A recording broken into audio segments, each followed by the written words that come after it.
So you're sitting back in your 7th grade classroom, your teacher puts this on the projector, the food pyramid, and you're looking at it, you're thinking, oh, it looks okay, you know, surely the people at Harvard School of Public Health, backed by the US Nutrition Association, surely these people at the absolute top of influence know what they're talking about. Surely they're not paid off by a bunch of food and pharma companies to kind of puppet them, right? My name's Shay, I'm a nutritionist and an international level athlete, and yeah, today we're talking about the food pyramid. You know, at first glance it looks okay, it's like, oh, whole grains, vegetables, sure, eat some fish.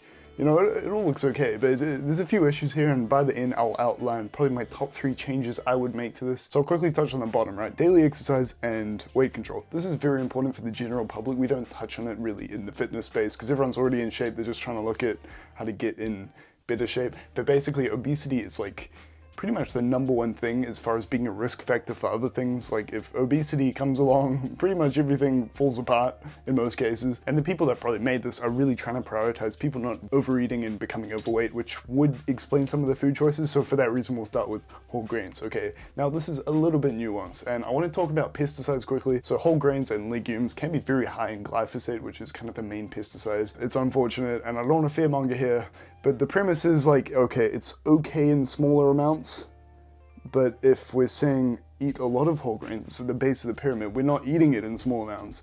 And like, are we gonna just ignore the fact that the people that sprayed this stuff are wearing hazmat suits? And then we're gonna say it's safe? So this paper here I'm pulling up, no conflicts of interest, which means there's no like, you know, potential bribery going on. It's like, oh, take this money, put out this paper. Yeah, it's saying it crashes your nervous system a little bit.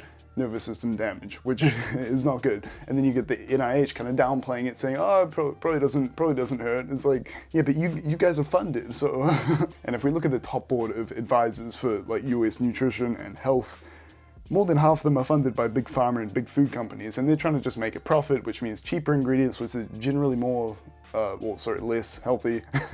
And then they're like, okay, we'll give you this money, just say it's not gonna kill them, because it's not great for them, but... And again, I'm not here to fearmonger, but I think my main issue here is the fact that these are below things like legumes. Legumes are also a carb source, so they're kind of interchangeable. But the thing is, legumes, you know, they also have the, you know, the vitamins that the whole grains have, but they also have higher mineral content, so they're overall just better, plus more protein. Plus, if you're worried about the pesticides, you can more reliably buy organic, like chickpeas or something. But the power play here is always going to be quinoa. You boys know I love quinoa on this channel. Ecdysterone, decent protein content, very good mineral and vitamin content. So it's fantastic. Additionally, it has saponins, which means we don't need to spray it with glyphosate, so you don't even need to buy organic probably. You can just buy the regular stuff and it won't have the pesticides, and it also has more stuff that the whole grains will have. Technically it's not a grain, it's like a pseudo cereal, but we treat it as a grain. So we've covered the beans there, the legumes like chickpeas and lentils, all of that good stuff. But also the seeds, right? Flax seeds and chia seeds, fantastic source of omega-3, which is helpful for just brain health and managing inflammation, so fantastic for overall health. Like, of course we can't put this on the base because, you know, you can't eat an all-seed diet, but I would say way better for you than things like whole grains. Again, whole grains aren't bad. And nuts are, I think, pretty good too. Very mineral dense, decent protein content. I have a full nut tier list actually, so go check that out. I'll touch on quickly fruit and vegetable at the bottom here. I'm not here to dispute this. You'll get some carnivore bros saying, oh, vegetables are bad, dude.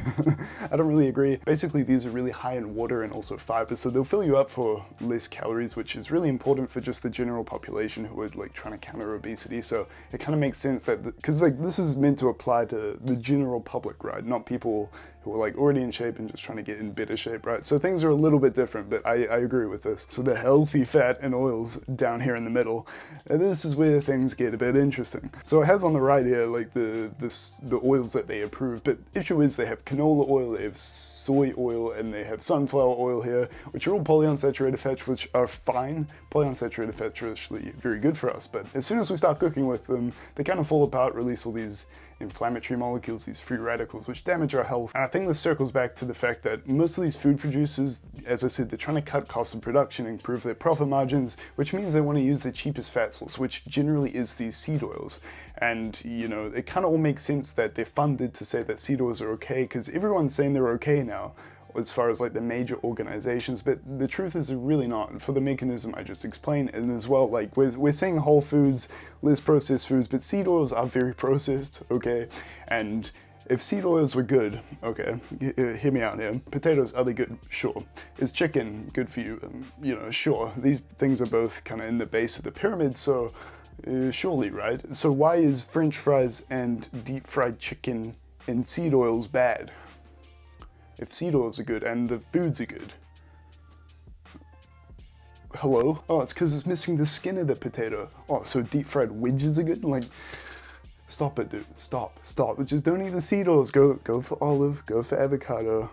Live a better life. Now, fish, poultry, and eggs, these are all fantastic foods. That there is a lovely Chinook salmon, and salmon is one of the best things for vitamin D and omega-3s, which are two of the harder things to get and also two of the most important things to get, both for testosterone and inflammation and just overall health, right? Chicken, solid choice. Eggs, also a solid choice. Great source of choline, which is one of the harder things to get, helpful for neurotransmitters, brain health.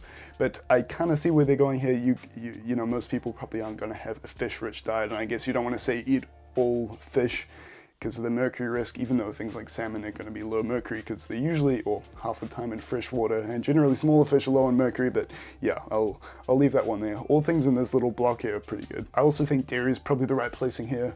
Things like probiotic yogurt I think is really good for you. Maybe Greek yogurt too is a little bit empty, but it's not necessarily bad for you. I think what they're trying to say here is don't eat too much saturated fat, because if you eat very high dairy, you might get decent mineral content and, you know, vitamin content, but the saturated fat does correlate a lot with, you know, some of these cardiovascular diseases and other things that the, you know, National Health Board might be a little bit worried about. So I see where they're coming from.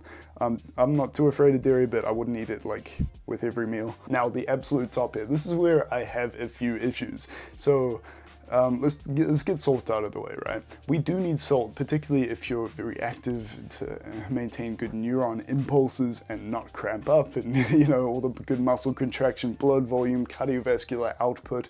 There's a lot of good benefits to having enough salt. And the thing is, if you eat too much salt, you just piss it out, okay? The issue here is that a lot of the studies will prove that, well, salt raises blood pressure, but it doesn't really account for the fact that the people eating high sodium generally are eating very high processed foods, because processed foods are usually very palatable, they're very salty, so that's where they're getting the sodium from, and then they don't stabilize for this. It's like, oh, they have high blood pressure because they're eating high sodium. It's like, no. And it's the same sort of story with red meat, because a lot of the time they're not stabilizing for like the hyper processed red meat, which, you know, don't eat that, like the mystery meat kind of stuff, and they're not stabilizing for the fact that a lot of the time people eating high red meat are also eating high fast food, like those fatty burgers and everything.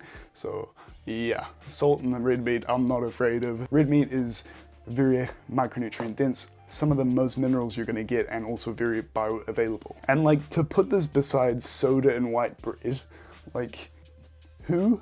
And as a side note here, alcohol is way too downplayed. Like, I recently did a video on it just there. Completely ruins pretty much everything. It is poison, let's not get it twisted. And it's saying all the stuff in the top tier, like red meat, use sparingly, but it's saying alcohol in moderation. So it's kind of like saying alcohol is just like as bad for you as red meat. And, like, I don't understand any of those board members sponsored by, like, I don't know, some beer or wine companies. That'd be pretty funny. Wow. Pretty grim, actually. I shouldn't say funny, a little bit funny, but bad for, you know, the greater good. All right, so after all that, what would be my top 3 changes? My top 3 changes would be to put this, scrunch it into a ball and put it into the furnace. No, I think there are some useful points here. I think if, you know, nutrition can be a confusing topic initially, so just having like something simple to follow that, you know, gives you a bit of a heads up with what you should and shouldn't be eating, I think it's fine. But my first one would absolutely be eliminate these seed oils. Again, you know, the free radical production, the fact that even if you don't heat them up, they probably still have some residual free radicals from the processing. Again, they are hyper processed foods, which we want to avoid. Don't listen to these funded, these like seed oil sponsored people. Oh, it's fine, guys. No, it's not. And the next thing is bring down the meat, bring down the salt. These do not belong in the top tier. If you're exercising, you need salt, and we know we're saying exercise a lot at the bottom, so that means we do need the salt. So okay. And as far as the meat goes, as I said, so micronutrient dense, so bioavailable, good protein, everything you need is in there. The top tier should be like fast food and processed food. Like, these aren't even touched on here. we're just saying meat is bad. It's like, no, dude, meat outside of the fast food is great for you. And the third one would be to put like a big dissuasion onto alcohol here, because they're putting salt in the top tier because it correlates with, but doesn't cause blood pressure, but alcohol does raise blood pressure clinically. It's very more proven than it would be with sodium, and as well it can contribute to weight gain, which they're worried about here based on the methodology of how they constructed this whole thing. So I don't know how they're not saying avoid the alcohol more. Like, oh, moderation, like stop it, dude, no. Anyway, that's been me. Let me know what you think. Let me know what changes you would make to this pyramid. And, you know, hopefully this video was helpful. If it was, there's some more there, but I will see you next time.